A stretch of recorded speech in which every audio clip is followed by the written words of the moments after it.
एक बार फिर से आपको बताते चलें कि कराची के इलाके में जिना रोड पर गुल प्लाजा में लगी खौफनाक आग 17 घंटे बाद भी बुझाई नहीं जा सकी है। अब तक 6 अफराद जाँ बहक हो चुके हैं।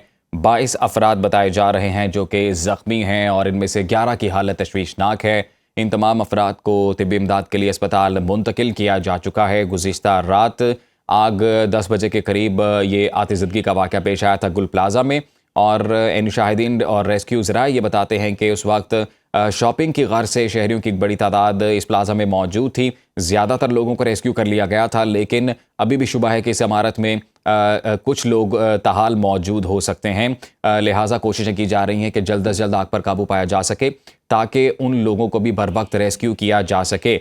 लेकिन दूसरी जानिब फायर ब्रिगेड अमला जो है वो ये बताता है, रेस्क्यू हुकाम की जानिब से कहा गया, चूँकि इस प्लाजे में बड़ी तादाद में दुकानें मौजूद थीं और उन दुकानों में बच्चों के खिलौनों का सामान, कपड़ों का सामान, इसके अलावा जो परफ्यूम्स हैं वो मौजूद हैं, जो कि जब आग लगने का वाक़या पेश आता है तो वो भी एक आतिशगीर मवाद के तौर पर ही काम करते हैं और आग की इंटेंसिटी, उसकी शिद्दत को बढ़ा देते हैं, जिसके बाद ये आग तीसरे दर्जे की शिद्दत इख्तियार कर गई और 17 घंटे से ज़ायद का वक्त बीत जाने के बाद भी ताहाल इसे काबू नहीं किया जा रहा। एक बड़ा रेस्क्यू का अमला मौके पर मौजूद है, फायर बाउजर्स मौके पर मौजूद हैं, स्नॉर्कल्स मौजूद हैं, जिनकी जानिब से ये मुकम्मल कोशिश की जा रही है कि जल्द अज जल्द ये आग बुझाकर रेस्क्यू का अमल जो है, कूलिंग का अमल शुरू किया जा सके और साथ ही साथ वो अफराद जिनके ताहाल इस बिल्डिंग में मौजूद होने की इत्तलात मौसूल हो रही हैं उनको भी रेस्क्यू किया जा सके। अगर हम बात करें director general Sindh emergency rescue services doctor Abid Jalaluddin की, तो उनकी जानिब से ये कहा गया था कि फौरी रेस्क्यू और केएमसी की गाड़ियां उन्होंने मौके पर भिजवाई थी। 22 फायर टेंडर्स और केएमसी की 4 स्नॉर्कल भी ऑपरेशन में हिस्सा ले रही थी। लेकिन दूसरी जानिब मुशाहिदीन का ये कहना था कि जो फायर ब्रिगेड का अमला है वो लेट पहुंचा है। इस वक्त हमारे साथ इरशाद संजरानी मौजूद हैं, उनसे बात करेंगे कि ताज़ा तरीन क्या सूरत हाल है। इरशाद, बताइएगा इस वक्त क्या मनाजिर आप देखते हैं, मजीद कितना वक्त दरकार है कि आग को मुकम्मल तौर पर बुझाकर कूलिंग का अमल शुरू कर दिया जाए?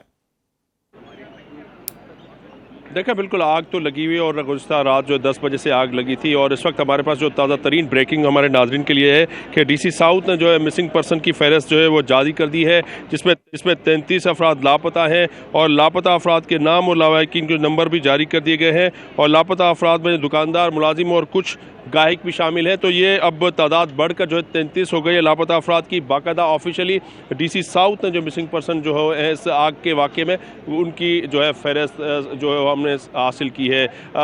जो गुज़िश्ता रात से ताहाल आग जो है लगी हुई और 22 से ज़ायद जो है फायर टेंडर शहर भर के यहाँ पर हम देखें केएमसी और पाकिस्तान एयरपोर्ट अथॉरिटी, केपीटी, पाक बहरिया और जो रेस्क्यू 112 के हुक्काम जो है वो काम जारी रखे हुए हैं। आपसे कुछ देर कबल हमारे साथ जो है आबिद जलाल शेख ने हमसे बात की। उन्होंने कहा कि मुश्किलात का सामना ज़रूर है और कोशिश की जा रही है अब, क्योंकि ये इमारत मखदूश हो चुकी है, गिरने का वक्त जो है गिरते ही उसके बाद हम इसका जो है अंदाज़ा लगाएंगे। और उनसे मैंने सवाल भी किया कि इस आग के लगने की वजूहात क्या थी। वो कह रहे हैं कि एक तकनीकी बाकायदा जो है इसकी तहकीकात की जाएगी, उसके बाद पता जाएगा। हमारे साथ सुबह से ही हमारे जो स्पेशल कोरेस्पोंडेंट अरबाब चांडियो ने भी हमें ज्वाइन किया। अरबाब, क्या देखते हैं, अब तक जो है आग बुझाई नहीं जा सकी, आप भी सुबह से इसको रिपोर्ट कर रहे हैं?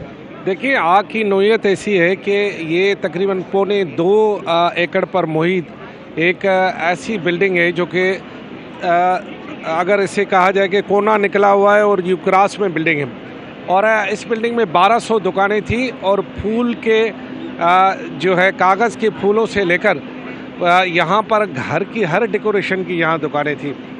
आग लगने का सबब अभी तक कोई नहीं बता रहा, न इंतज़ामिया न दुकानदार, कोई नहीं बता रहा। आग लग चुकी है, बिल्डिंग दोनों तरफ से गिर चुकी है और ये जो अब आग लगने का वाक़या नहीं है, अब ये सानिया बन चुका है, क्योंकि यहाँ पर 33 तो सिर्फ मिसिंग पर्सन है और 6 की ऑफिशियल डेथ हो चुकी है। तो इसका मतलब है अगर 33 और 6 तो 43 लोगों के ज़िंदा न बचने की अब कोई उम्मीद नहीं रही। और जो ज़ख्मी हो रहे हैं उनमें अभी एक फायर फाइटर को ज़ख्मी यहाँ से लेकर जाया गया। तो और जो इस वक्त सीरियस है, इसका मतलब है कि ये एक ऐसा बड़ा सानिया जो कि शायद कराची की तारीख में हमेशा याद रखा जाएगा। अब सवाल ये है कि इसका ज़िम्मेदार कौन है। चलो, बल्दिया सानिया में ज़िम्मेदारों का पता चल गया कि कुछ दहशतगर्दों ने वहाँ के मज़दूरों को बंद करके ज़िंदा जला दिया, लेकिन ये जो लोग ज़िंदा जल गए हैं और ये जो लोग जाँ बहक हो गए हैं और ये जो खरबों रुपए की प्रॉपर्टी को नुकसान पहुंच गया है, और ये गुल प्लाजा माजी का प्लाजा बन गया है, क्योंकि ये गुल तो रहा नहीं, क्योंकि ये अब आग बन गया है, ये कोयला बन गया है। ये जो फूल है, गुल फूल को बोलते हैं, तो गुल मोहम्मद नाम भी है लोगों का। तो ये जो गुल है, ये अब आग का एक गोला बन चुका है, कोयला बन चुका है। और इस कोयले को देखकर ये लगता है कि अच्छा, बड़ी दिलचस्प बात है कि कोई भी जिम्मेदार अभी तक नहीं पहुंचा, मतलब डीसी इंतजामिया तो पहुंची है, लेकिन जिम्मेदार जो है उसका क्या मकसद। दूसरा अरबाब, हम देख रहे हैं जहाँ पे हम खड़े हैं, ये ग्रीन लाइन का वफाक का मंसूबा है। इसकी वजह से भी हमने देखा बड़ा, अब देखिए सरिये बिल्कुल खड़े हुए हैं, और इसकी वजह से भी हमने देखा कि ठीक ठाक जो फायर टेंडर्स को पहुँचने में नुकसान। ये वफाक और सिंधु हुकूमत में क्या आपस में ताउन जो है या फिर जो कोऑर्डिनेशन में कमी भी हो सकती है?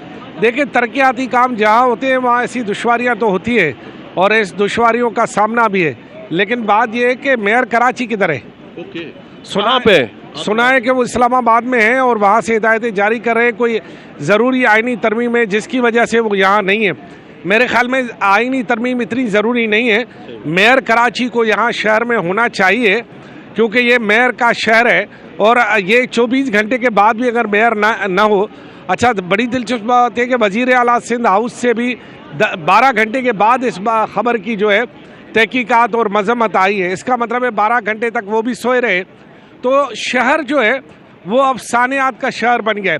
आपको पता है कि इसके साथ जो रिम्पा प्लाजा की ये बिल्डिंग है, इस वक्त मेरे पास मौजूद है, मैं उसको पढ़ सकता हूँ। जो 36 लोग हैं, उनका एक पहले का नाम है शेख सलमान, उमर नबील, डॉक्टर आयशा, अली सलमान 5वां नंबर, 6ठे नंबर पर हसन, चर्चिल, सुफियान, अब्दुल्ला, हमज़ा, तनवीर, कायनात, राहिला, शाइस्ता, अशर, अनीस इमरान, मोहम्मद शीस और अदनान।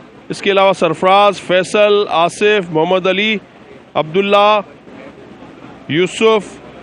इसके अलावा आगे जो 7 और इस्लामुल्लाह जो है इनका नाम है। 33 अफराद की लिस्ट जो है मेरे पास है, और मैं आपको भी शेयर कर दूंगा ताकि हम अपने नाज़रीन को दिखा सकते हैं। तो ये इनके जो नंबर्स वगैरह भी दे दिए गए हैं, और इनकी जो उम्र बताई गई है, एक की 45, 42, 32, 10 साल का ये अली सलमान है। और इसके अलावा सलमान जो है 5वें नंबर पर, उनकी उम्र 17 साल बताई जा रही है। और हसन जो है 15 साल के हैं। चर्चिल की उम्र 26 है, सुफियान की 15 साल, अब्दुल्ला की 18 साल, हमज़ा की 12 साल, तनवीर की 45 साल, कायनात जो है खातून है, ये 22 साल। इनके साथ राहिला है, इनकी उम्र 35 है, शाइस्ता 30 साल, और इसके अलावा ये है सदरतुल्लाह जो है, उनकी 28 साल उम्र है। अशर 11 साल के हैं, ये कम उम्र बच्चे हैं। अनस इमरान जो है वो 26 साल के हैं। मोहम्मद शीस की 26 साल उम्र है। नवीद जो है उनकी 30 साल है। अदनान जो है 28 साल, 32 साल के जो है कामरान है। उसके अलावा गुलफाम जो है 69 साल के हैं, बुज़ुर्ग हैं। यासीन की उम्र 15 साल है। नेमत जो है उनकी 24 साल उम्र है। सदाकत 22 साल। यूसुफ जो है उनकी 15 साल उम्र है। 16 साल के अब्दुल्ला है। इसके अलावा मोहम्मद अली जो है 55 साल के हैं। सरफराज की उम्र 45 साल, फैसल 40 साल, आसिफ की उम्र 40 साल बताई गई है। साथ जो है 32वें नंबर पर, उनकी उम्र 32 साल बताई जा रही है। और इसके अलावा बिस्मिल्लाह जो है, उनकी जो इस्लामुल हक जो है, उनकी उम्र 40 साल बताई जा रही है। और उनके कॉन्टैक्ट नंबर्स भी उन्होंने जो है इसमें DC साउथ की टीम ने हमसे शेयर किए हैं। जी।